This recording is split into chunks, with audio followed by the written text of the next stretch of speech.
I'll be talking a little bit about a subject that I've been working on for a while. I have decided to actually give a little bit of a historical overview first, to actually finish off with some of the topics that we work on in research. So the title is From Radioactivity to Image-Guided Radiotherapy, which is one of the techniques that we use for treating cancer. And so I'll take you through a century of technological innovation. But first of all, I was asked to introduce myself to you. And so I'm a biomedical engineer. And when you're talking about engineering, most people think about big constructions like bridges and cars and motors and everything. But there's also a whole field which is concerned with developing new technology in medical healthcare. So in hospitals, and that goes from implants to devices for measuring certain kind of physiological parameters, to medical imaging techniques and treating patients even with robotics in surgery and so on. So it's a vast area with much which involves much technology. Just to say a few things about myself, you might have heard it already from my accent. I'm not native English. I'm originally from Belgium, and we have as a first language we have Dutch, second language French, and so my third language is English only. This is the country where I come from. That's our flag with 3 colors. And we're famous for some other things as well, which is the Belgian chocolate you may have heard of, the French fries, although there is a dispute whether it's really from France or from Belgium. We're having a war on that. Not really. But we're also quite famous for all our different kinds of beers. We have about 250 different kinds, mostly very strong beers. And you might recognize these characters, Hercule Poirot and Tintin. Maybe. We also have lots of bicycles. If you get out of the station, you will see lots of bicycles everywhere in the city. And that is the city where I come from, which is the city of Ghent. And that's the university where I studied, which is the University of Ghent. It's one of the major universities in Belgium. It's got about more than 40,000 students and 1,000 staff members. And I did actually engineering. So I first started off doing electronics engineering when I finished high school. And after my electronics degree, actually, I had to go to the army because in 1992 we had mandatory service. And so normally every boy had to go to the army. But I was a bit of a pacifist, and I actually didn't want to go to the army. So I wanted to do something else and make myself useful to the community in a different way. And so that's how I actually ended up doing a civil service, which took about twice the time as going to in a military service. So that was about 16 months that I was working on a kind of project within the community, and I ended up working in a hospital. And within that hospital, my task was to develop some computer programs to actually look at treatments of cancer. And one of them was, for example, treating cancer with microwaves, actually heating up the tumor, and what the task was to actually develop a computer program to visualize the temperature distribution within a patient. I just show that slide because these were the computers that we worked with at the time. So here you see this very big mainframe computer which produced a lot of heat, but actually it had a computer power which would actually be pretty similar to an iPad nowadays.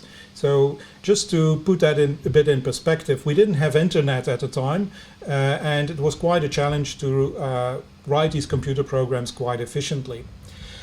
But this picture here shows the MRI scanner, which was one of the first MRI scanners that was installed in the hospital. It's a machine that is able to give images of the patient, which is using magnetic fields and radio frequency waves. And I still remember that one of the tasks, so many people came to see me, and one of these people was a radiologist, and he said, well, we actually would like a computer program that is able to visualize the vascularization of a tumor. So a cancer which is growing within a patient, they wanted to see where there was much blood vessels going in. And so we did that in combination with this MRI scanner. And I wrote that computer program, and it took me about 2 weeks, 3 weeks to write it. And I actually forgot a little bit about it before this radiologist came back to see me after about a couple of months. And he said, well, do you still remember that you wrote that computer program? And I said, well, yeah, that was something that I worked on. He said, well, actually, just after you finished off that program, we had a patient which was a 17-year-old girl, and she had a tumor in the leg, this is the kind of image here that you see from the girl's leg when there was a biopsy taken already from that bone tumor. And he said, well, it's actually when we used these kind of images that were produced with that computer program, we actually found that there was a hot spot there which we had to treat. And otherwise, if we didn't have that computer program, we would have missed it and the girl would have lost her leg. And at that point in time, I realized that I could actually make a big difference to people's lives just with my engineering degree. And so I thought, well, that's quite cool. And that's actually what I want to do further in my career. And that's how I actually ended up working in the biomedical area, and I did another 2 degrees of study, which were biomedical engineering and with the subdiscipline medical imaging. And that's what the remainder of my talk is about, and that's about radioactivity and image-guided radiotherapy, because that was the department where I ended up working for almost 2 decades. And so we're using radioactivity, and if I say radioactivity, this is the kind of images that mostly come in the minds of people, and that is all these kind of catastrophes that have happened during in the history with radiation accidents, also with the atomic bomb, which has caused lots of misery in the world. However, radioactivity can also be used for treating patients, for actually helping people to recover from cancer, for example, and also to get images which are very vital, give us very vital information about diseases, as you can see here in these images. So first of all, I'll start off with explaining a little bit what cancer is about. So cancer is, of course, well, some people might have already been confronted with cancer, and it has a huge impact on people's lives. But from a biological point of view, cancer is a disease of growth. So what we have, if you think of it, if you make a cut in your hand, for example, or you have a bruise, what will happen is that there is a kind of signals that are sent out from the lesion to neighboring cells that will actually repair the kind of damaged tissue. And so there is some kind of signals that actually start to replicate cells in a controlled way. Now, in the case of cancer, what we have is that this program is disturbed in our healthy cells, and these cells start to grow and grow and grow without actually receiving any signals from the outside. And so that is what we call a kind of uncontrolled growth. The second thing that can happen is that these cells start to lose their specific function. As you know, liver cells differ in shape than, for example, the skin cells or the eye cells. They all have a different shape. And so that's what we call differentiation. In the case of cancer cells, these cells start to lose their shape. They start to lose their function. And a third phase that can happen is that these cells start to find their way to find actually blood vessels or lymph nodes, and they can actually invade into these blood vessels and start to spread out to other regions in the body. And that's what we call metastasis or metastatic growth. To put things in a perspective, every year there's about 115,000 new cases of cancer in Australia. The cancer death incidence is at this moment still 3 at 10, which means about 42,000 people in Australia are confronted with cancer each year, which comes down to a mortality of about 117 people every day as we speak. So it's a disease which really has a huge impact on society and on people's lives and the people that surround cancer patients. So how is cancer detected? That's the first thing that we're that we do in a medical setting. So you can of course detect cancer sometimes by just feeling, so by palpation. A medical doctor can detect it. Sometimes you can do a self-exam. In the case of breast cancer, calcifications can be detected. But very often cancer is somewhere located very deep inside the body, and then we use medical imaging techniques. And there's a whole set of medical imaging techniques that we can use, such as X-ray CT, ultrasound, magnetic resonance imaging, also nuclear imaging, positron emission tomography, SPECT imaging, and so on. So there's a whole range of imaging technologies that we can use. The other thing is, of course, that we can also take a biopsy, and that then we can look under a microscope and get some information about the malignancy or the severeness of these cancer cells. Once we have detected the cancer, there's a couple of things that we can do. So there's 3 main cancer treatments that you can think of. The obvious thing is, of course, surgery, where you would dissect the tumor. So you actually open up the patient and remove the tumor physically. Second thing is that you actually administer certain kind of chemicals. That can be chemotherapy. These are chemicals that will act on very rapidly dividing cells. That's also why it affects the hair cells, for example, because hair is also cells that grow very fast, and that's why people that receive chemotherapy would lose hair very often. The other thing is hormone therapy, so where you boost up the hormone system, and immunotherapy, where we actually try to boost the actual immune system of the patient itself. And then we have a third form, and that's what our research is mostly focused on, is radiotherapy. And that's where we deliver ionizing radiation to kill the cancer cells. This ionizing radiation is delivered by a machine, so that is actually a beam which is directed onto a patient, and that works as follows. So within the cancer cell, you also have the DNA. It's like a DNA which is, the program is changed, which makes these rapidly dividing cells. And so what we actually try to achieve with this radiotherapy is that by directing a beam of radiation onto the tumor, we try to kill the DNA, or we actually try to break the DNA strand. And if we do that, the code of the cell is actually damaged. It's a bit like taking out the hard disk of a computer drive, put a scratch on it. If you put it back into the computer won't function anymore. That's exactly what we try to do with this kind of ionizing radiation onto the DNA of the cancer cells. But of course, it's very important to actually focus all that radiation within the tumor and trying to spare the healthy tissue that surrounds the tumor, because if you would irradiate the healthy tissue, you would also damage the healthy tissue, and that can give complications to the patient, which are not desirable. So in order to direct all that radiation, we use this kind of machine here, which is a linear accelerator. It accelerates particles, that's why we call it an accelerator. And what you will see if you open up that machine on the top where the beam comes out, what you will see is this kind of set of leaves that are slit before the beam. So we can actually give a certain shape of that beam. And we can also rotate that around the patient and give beams from all different directions as such in order to actually give all that radiation to that tumor volume. I here want to point out that fighting cancer in the hospital is really a multidisciplinary team effort. So there's not only medical doctors that are involved in treating cancer, there's also very important nurses around, there's social counselors, psychologists, pathologists, physiotherapists. So there's a whole range of people involved, and also the biomedical engineer plays a vital role in there.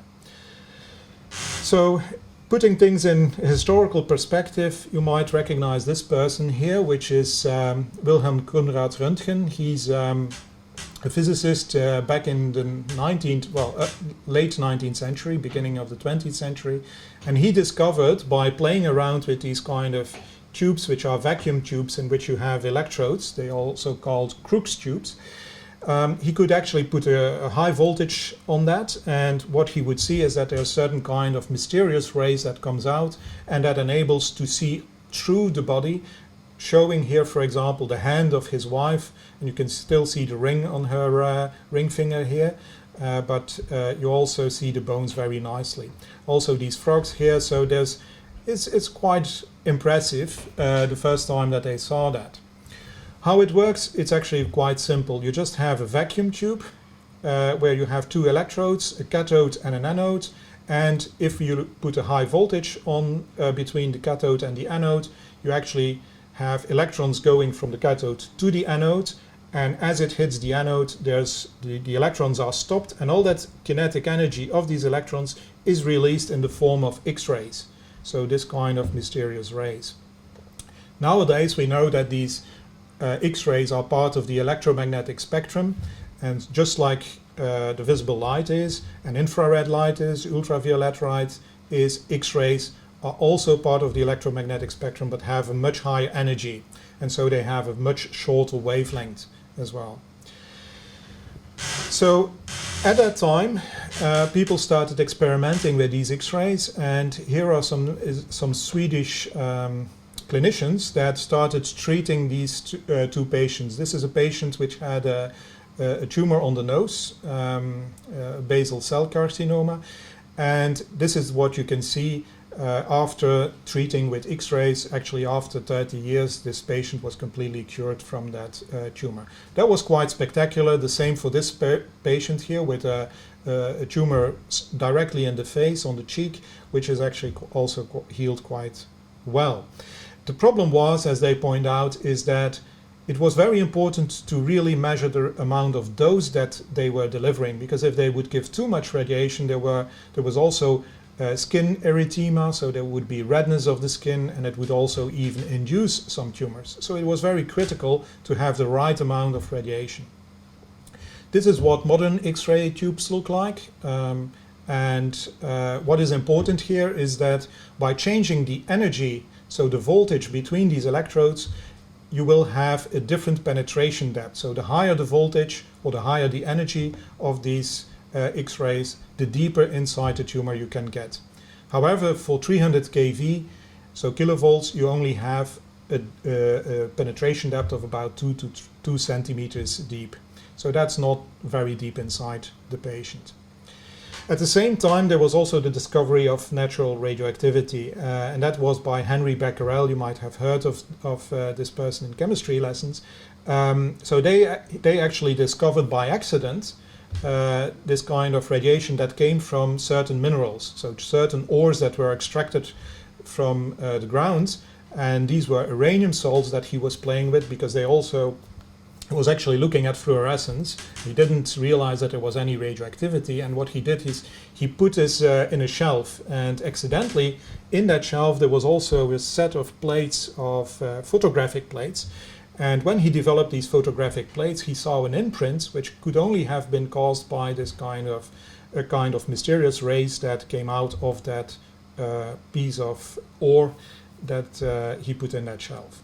So now we know that this kind of radioactivity comes from, can have different shapes, and so we have alpha rays, beta rays, and gamma rays, depending on the kind of atomic radioactive substance, such as uranium-238 is an alpha emitter, so that gives alpha rays. Beta rays are produced by thorium, gamma rays by cobalt-60, for example. Interesting is that alpha rays can be stopped by just a piece of paper. Beta rays would not go through a hand, while gamma rays would go all the way through. And gamma rays are also part of the electromagnetic spectrum and can only be stopped by a real block of concrete. So in radiotherapy, the rooms in which we treat are actually built with blocks of concrete of about 1 meter thick, to shield, of course, the nurses from additional radiation when the patient is being treated.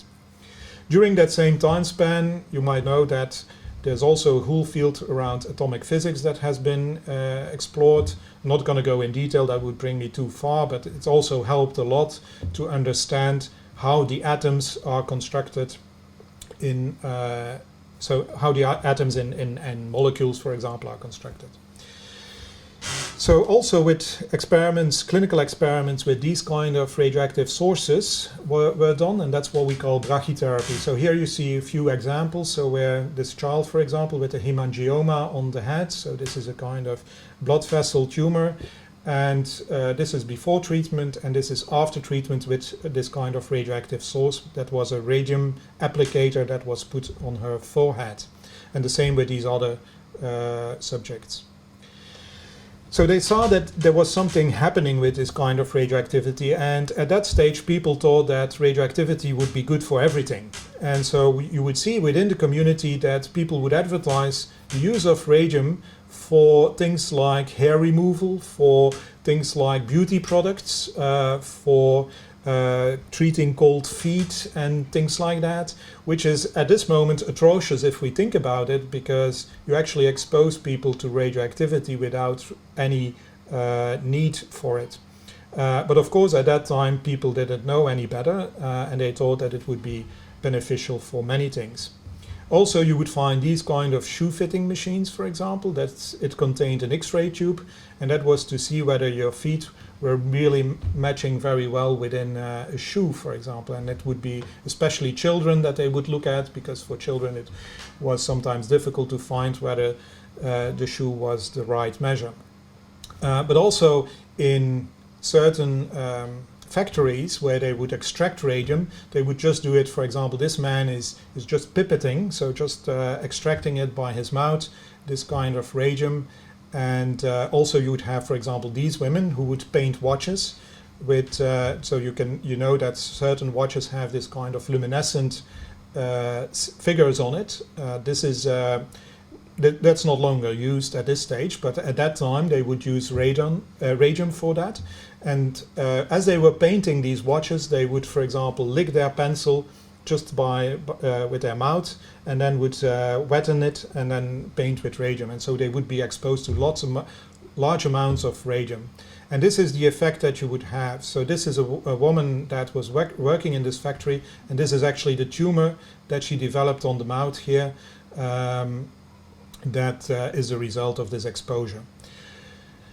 This has been that has had a huge effect. That was one of the first cases where employers were actually suing the company in the United States, and it was one of the precursors of the occupational health and safety regulations in the United States at that stage. There's even now some theater pieces that have been made about these so-called radium girls, as they called it afterwards.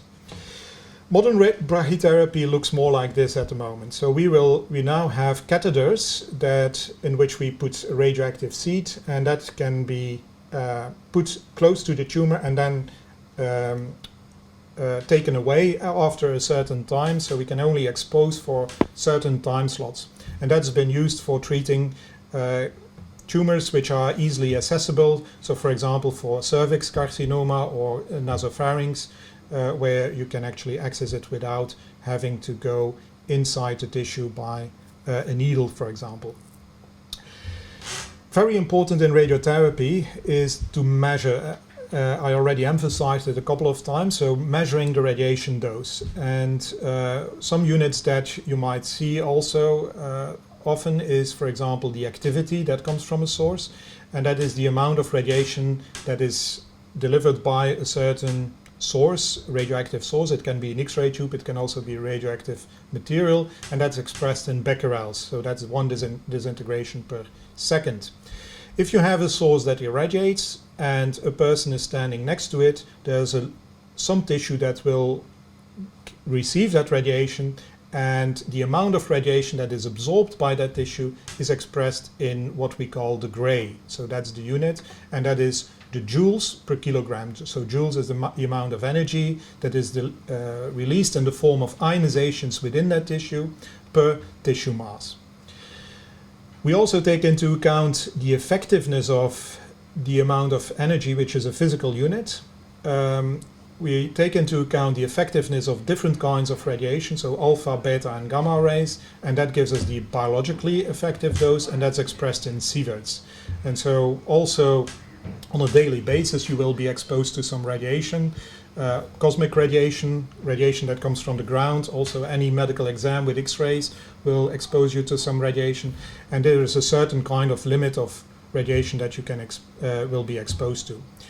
Also in intercontinental flight, for example, because you are at a higher altitude, you're exposed to more cosmic radiation, and that gives you about an exposure of about 0.2 millisieverts, so something to actually take into account. Coming back to treatment, we have the the problem that X-ray tubes can't go so deeply. So if you want to create radioactivity in electronic ways, you can use X-ray tubes, but then you only, as I mentioned, can go like 2 centimeters deep inside the tissue.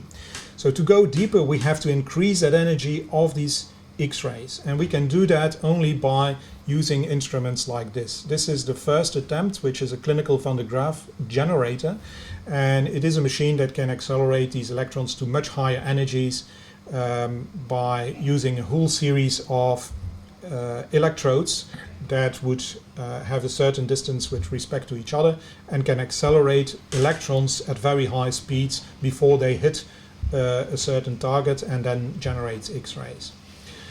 It's a very big machine. There's another way of delivering radiation. This is a cobalt-60 machine, which was developed in 1951. And basically it's very simple. You just take a cobalt source, so just a radioactive mineral that emits X-rays, and then you can shield that with lead blocks, and there is a small opening through which you can deliver a beam that is incident to the patient and irradiates the tumor. But of course there's one problem with cobalt-60, that is that after a while the activity of the cobalt decreases, and then you have nuclear waste. And so there is of course the issue of dumping nuclear waste, and so it's more elegant if you can create these kind of beams of radiation without using any kind of radioactive substance. And that's done with a linear accelerator, which was developed first in the 53, and it works on the following principle. I'll try to explain it just briefly. Here you have again a cathode and an anode, so a negative voltage, a negative charged electrode and a positive charged electrode. There's a hole in between, and as we heat up this wire of the electrode, it will emit some electrons. These electrons are accelerated between this negative and positive charge, and they can go through that hole, and then they get into what we call a waveguide. And a waveguide is a kind of tube in which we create microwaves. Microwaves, as you know, just like a microwave oven. But what happens is that these waves are actually traveling in that waveguide at a certain speed. And as they travel, they actually carry these electrons with them on the top of the wave, and we can actually accelerate these electrons at very high speeds like this. And so as they have a very high speed, these electrons, when they hit a tungsten plate, then that energy has to go somewhere. This kinetic energy of these electrons has to go somewhere, and it generates a beam of very high ionizing radiation. These electrons are traveling on these waves pretty much like a surfer is traveling on water waves. So it's a bit the same principle, but a bit faster than water waves, of course.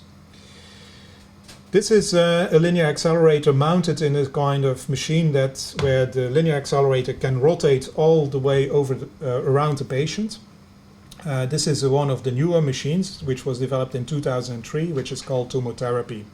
And I'll illustrate that by this movie, how effective this machine actually is.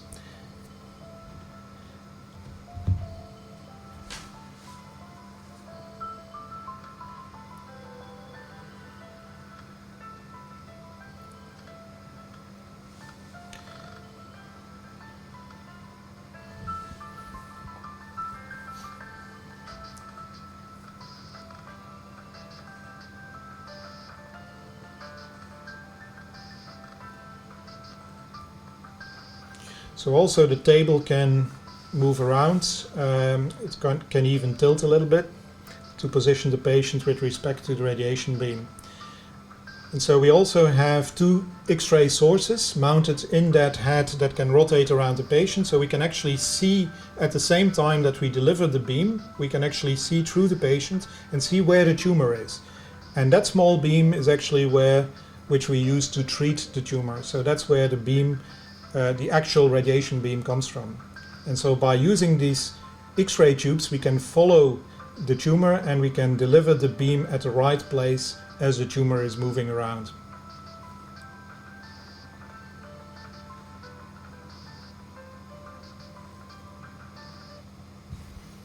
Right, so that illustrates what we call image-gated radiotherapy.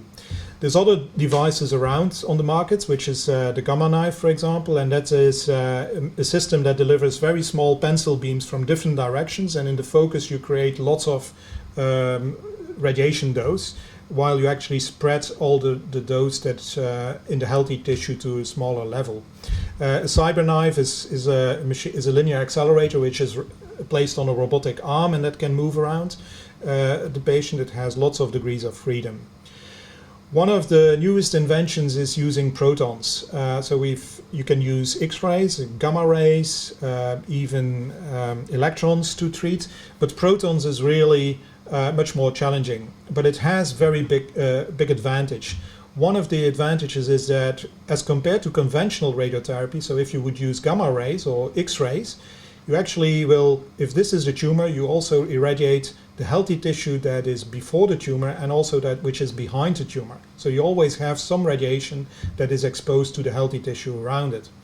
If you use protons, you also have a little bit of dose before the tumor, but you don't have any dose at all behind the tumor. So all the radiation is actually stopped within the tumor. The disadvantage of protons is that you need this kind of machines. So this is, you actually need a synchrotron. So a synchrotron, you might have heard of the Large Hadron Collider, which is used for particle acceleration. This is exactly the same kind of machine that we need to accelerate these protons.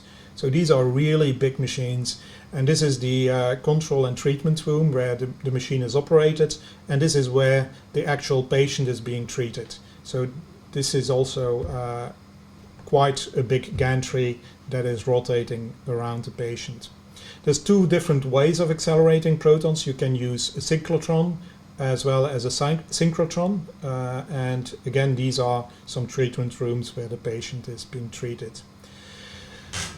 Of course, this is a very expensive piece of equipment for a hospital. It's actually already a whole department on itself, such a machine.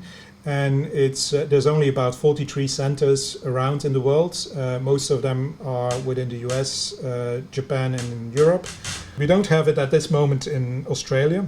There is a synchrotron in Melbourne, but it's not used for radiotherapy at the moment. Now I come a little bit to the current challenges, and this explains a little bit the kind of research topics that we work on at the moment.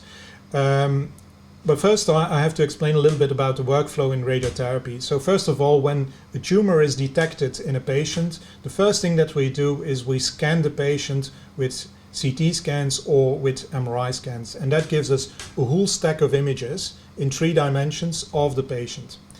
These images are then transferred to a computer, a very powerful computer, where the actual treatment is completely simulated.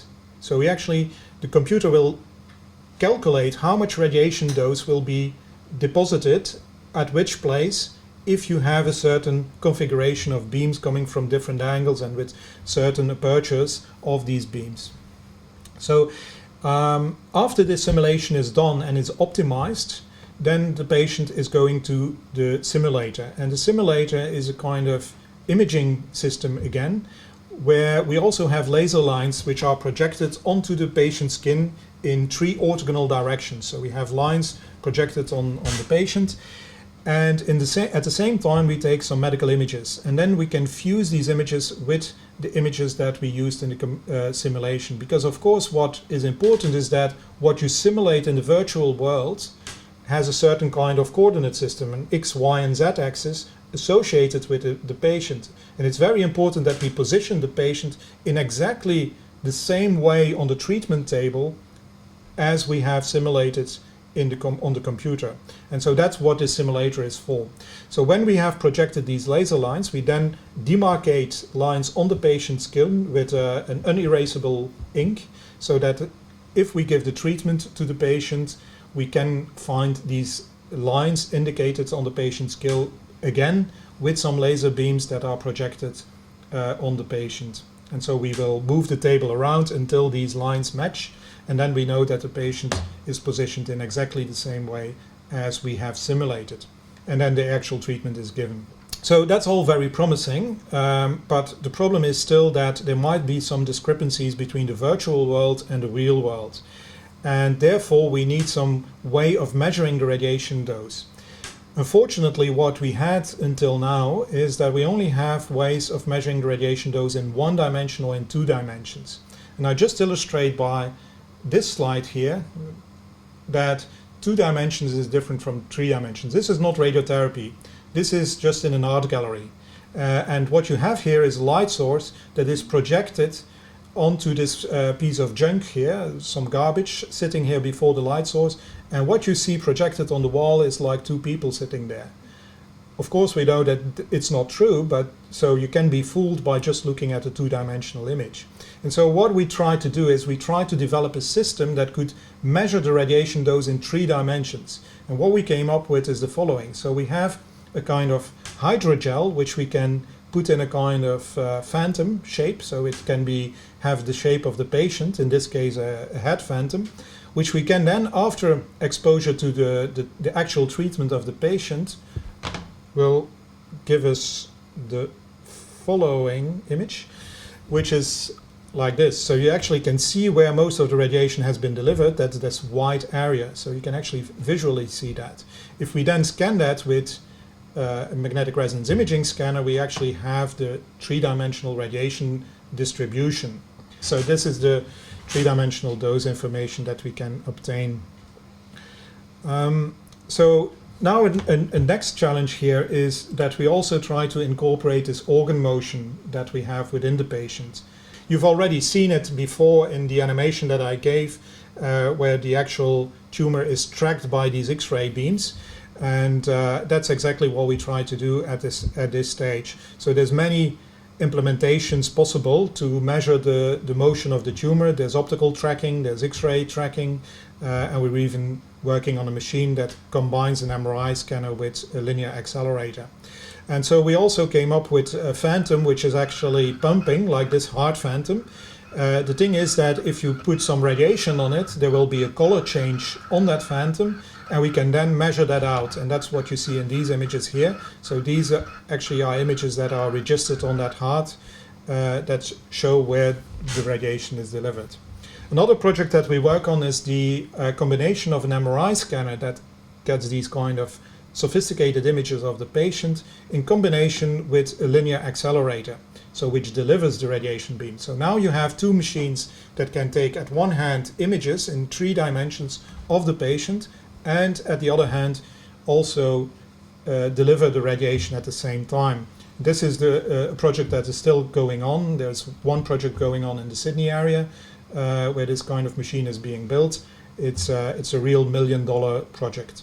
Just to finish off, this is another focus that we have with our research. So one of the things that we have is that when a patient is treated with radiotherapy, is that the patient will receive every day the same amount of radiation for a time span of about 6 weeks. So the patient comes back every day for a time span of 6 weeks, and every time we irradiate the same tumor volume. Now, actually, we know that the biology of that tumor is changing during this time span. So there's all kinds of things that happen. There's vascular, so that there's blood vessels that are being created within the tumor volume, and so that there's different concentrations of oxygen that start to be distributed within that tumor volume, and so on. At this stage, we can't incorporate that information because we don't have it. And so what we actually want to achieve is that with magnetic resonance imaging, we want to get images of the patient that give us that biological information of the tumor non-invasively. So if we can scan the patient after a week during this time span, and we get information of, for example, the oxygen concentration or other chemical compounds within the tumor, we can then direct our treatment more targeted onto the biological information. And that will hopefully increase the efficiency of the treatment. This is just a slide showing the potential of magnetic resonance imaging, which is one of these sophisticated techniques to get anatomical images, but I show this slide because you can get much functional information, biofunctional information from this machine if you play around with these magnetic fields and these radio frequency pulses. And that's exactly what we do as a research topic. So we actually program these MRI scanners in the hospital to get this kind of information out that is vital for getting this biological information. So I'll finish off by just showing some of the researchers that worked with me. So these are some PhD students and some undergraduate students that did some projects with us. So much of the research is conducted in the laboratory, but also to some extent also in the hospital. So we use these linear accelerators to treat patients. We use the MRI scanner to get these images out. We program these scanners as well. So that's actually what we do. And by this, I conclude my talk. Thank you for your attention.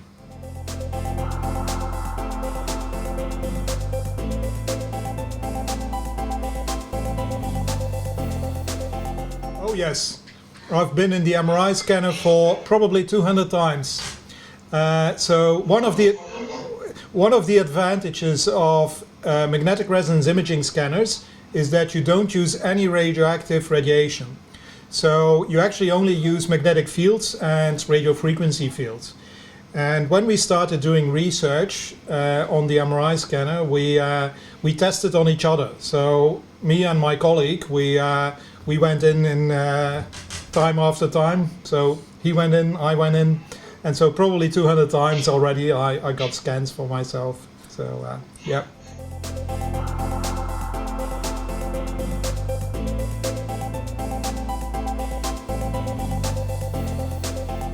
I started, I was like 23 years old when that first program that I wrote for that patient, seeing these tumors in MRI, and it was actually a very nice thing that this radiologist came back to me and actually said, well, it made a real difference for that one patient, that 17-year-old girl. But of course, I mean, we've been working with technology in the university hospital, and so you're confronted with patients waiting for their cancer treatment every day. And so realizing that you actually can make a difference to the treatment behind the screens, the patients never get to see you, but you actually can make a difference behind the screens. And I think that's the most rewarding thing, I think, in my whole career. And that's why I really want to keep doing this kind of work. Thank you.